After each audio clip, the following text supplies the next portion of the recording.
Oi galerinha, tá aí, estamos de volta para darmos aí continuidade aos nossos estudos sobre a região sul. Neste tema, veremos aí a organização do espaço, como se formou o espaço, né, dessa região, a menor região do país em extensão, porém a região com a terceira maior população, né, uma região organizada, uma região que sempre teve aí os seus benefícios, né, em relação ao seu desenvolvimento econômico. Vamos então apreciar aqui como se deu a formação dessa região, né? Vamos começar aqui entendendo algumas características atuais, algumas características da região, né? Em sua formação atual. Nós vamos observar o quê? Que a distribuição da população entre os municípios ela é mais equilibrada, né? Nós não temos regiões com grande concentração populacional e regiões com pouca concentração. Então nós vamos ter um equilíbrio aí na região sul, certo?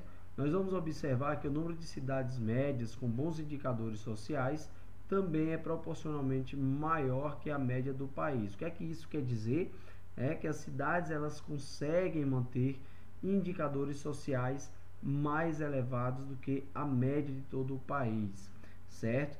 E aí nós iremos destacar duas cidades em relação à maior população e densidade demográfica, que são as cidades de Curitiba e Porto Alegre, certo? É importante a gente ressaltar aí que a região sul apresenta esses bons indicadores, porque em sua formação histórica foi aí uma região beneficiada, uma região privilegiada por conta do seu processo de formação, processo este que vamos estar conhecendo a partir de agora, né? A formação da região sul, ela vai depender aí, né? Ela vai ter as suas origens voltadas para dois grandes eventos importantes, né? Quais foram esses eventos? As missões jesuíticas, né? E o processo de imigração europeia, certo? Nós vamos então observar que as missões jesuíticas elas vieram com o teor, com o interesse de catequizar os povos indígenas, certo? Então esse processo deu início aí à formação dos primeiros núcleos de ocupação na região sul que até então não pertencia propriamente dita aí ao que hoje conhecemos como Brasil, certo? A região sul pertencia ainda à Espanha, certo? Considerando aí o nosso Tratado de Tordesilhas.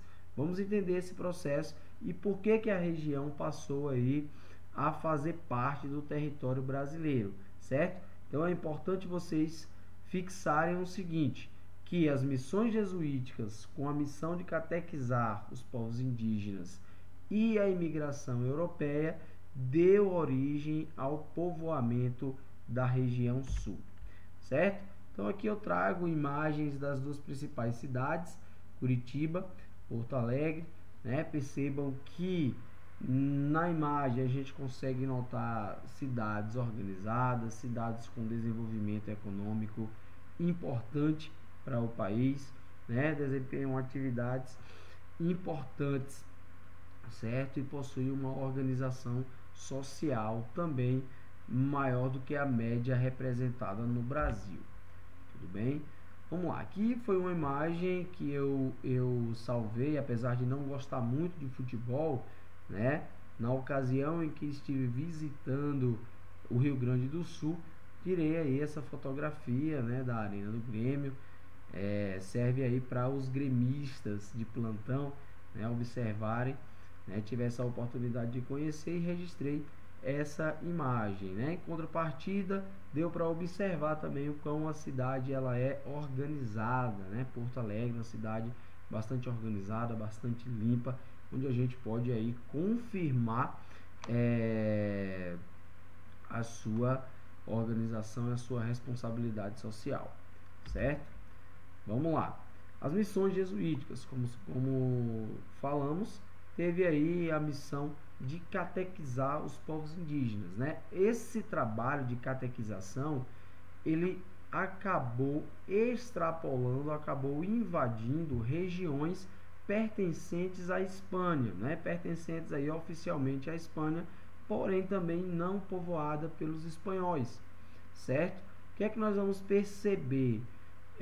Que essa invasão, essa entrada dos povos jesuítas e também dos bandeirantes, né, que tiveram também papel importantíssimo nesse processo de expansão territorial do Brasil, nós vamos notar que um outro tratado terá que ser feito, terá que ser aí acordado entre essas duas nações, Portugal e Espanha, né? Nós vamos conhecer então aí o novo tratado, o Tratado de Madrid, que foi estabelecido em 1750, estabelecendo aí a nova divisão das áreas, aumentando o território que nós vamos chamar hoje de Brasil, certo? Daqui a pouquinho vamos ver aí a nova formação estabelecida pelo Tratado de Madrid, certo? Após esse acordo, ocorreram guerras de resistência por parte de jesuítas e indígenas que se recusavam a abandonar os povoados, acarretando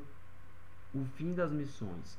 Então nós vamos observar que esses jesuítas, quando formaram ali seus núcleos populacionais, o seu processo de catequização, eles desenvolviam algumas atividades econômicas e a principal atividade era o que? A criação do gado, né? E com essas guerras, esses conflitos, esse gado foi abandonado. O povo abandonou as regiões, abandonou as missões e esse gado foi abandonado, passou a viver livremente ali pelos campos gaúchos, certo? Com o tempo, esse gado se reproduziu e passou a atrair pessoas de outros lugares que vieram para desenvolver principalmente aí a pecuária. Essas pessoas nós vamos chamar aí de tropeiros, né? Ou estancieiros, essas pessoas que vêm para cuidar desse gado, que vem aí para explorar essa atividade econômica que é a pecuária, certo? Então percebam que essa pecuária influenciou o povoamento e a exploração econômica da região. O gado estava lá obsoleto e chamou a atenção de pessoas para que viessem, né, controlar esse gado, prender esse gado e vender a sua carne, vender o seu couro, que desempenhou aí importante atividade econômica na região sul, atividade econômica que abasteceu as regiões sudeste, né, região da mineração, abasteceu também a região nordeste com o desenvolvimento aí da cana de açúcar. Então a carne do sul passou a ser aí fundamental, né, para o abastecimento desses polos econômicos, tanto da mineração quanto da cana de açúcar no Nordeste. Tudo bem? Então a partir daí nós vamos entender esse processo de importância da pecuária na região sul.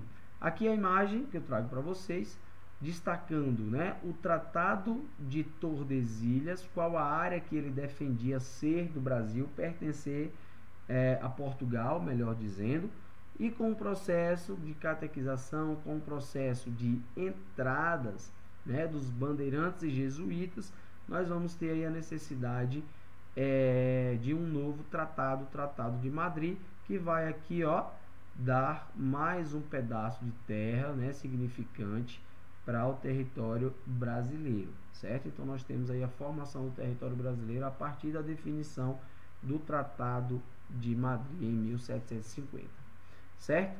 Percebam aqui que a região sul, ela entra para o território brasileiro nesse período, né, da definição do Tratado de Madrid. Aqui eu trago para vocês a importância desses tropeiros, a vinda desses tropeiros para a região sul, né, com a criação do gado, esse gado que representa o fornecimento da carne para todo o interior brasileiro. E aqui mais algumas imagens, né, que eu trouxe de Porto Alegre.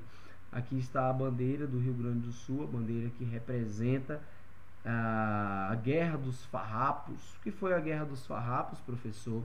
A Guerra dos Farrapos nada mais foi do que o embate desses tropeiros, desses estancieiros, né, com a corte de Portugal, que estava aumentando os impostos, estava prejudicando o seu trabalho da venda do charque, da venda da carne, né, dessa carne da região sul. Então, essa guerra dos farrapos representa aí uma insatisfação desses tropeiros para com a corte de Portugal, ok? Então nós vamos ter aí essa guerra, e é sempre comemorada, né, na região sul, principalmente no Rio Grande do Sul, né? Essas imagens elas foram registradas lá em Porto Alegre, certo? Aqui a gente observa lá ao fundo, ó, que eles comemoram durante uma semana, né? É chamada Semana dos Farrapos, e é distribuída aí muita carne, né? Uma festança só.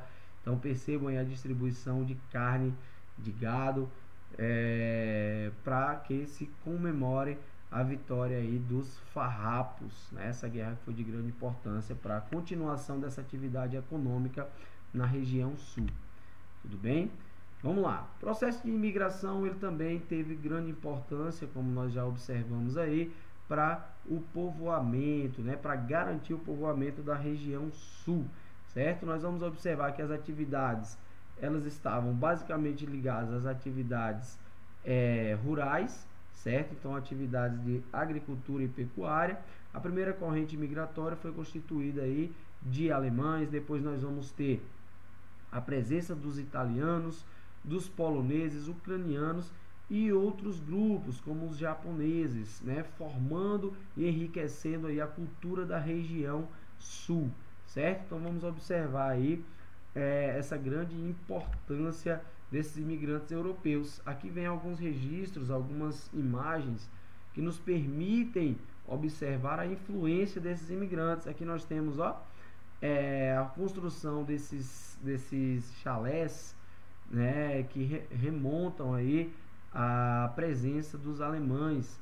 Aqui nós temos o desenvolvimento da vinicultura desenvolvida pelos italianos em terras do sul do Brasil, certo? Então tá aí eles trazendo a sua influência, a sua cultura, favorecendo para o enriquecimento da região sul. Percebam que a infraestrutura ela representa grande importância no desenvolvimento de uma região.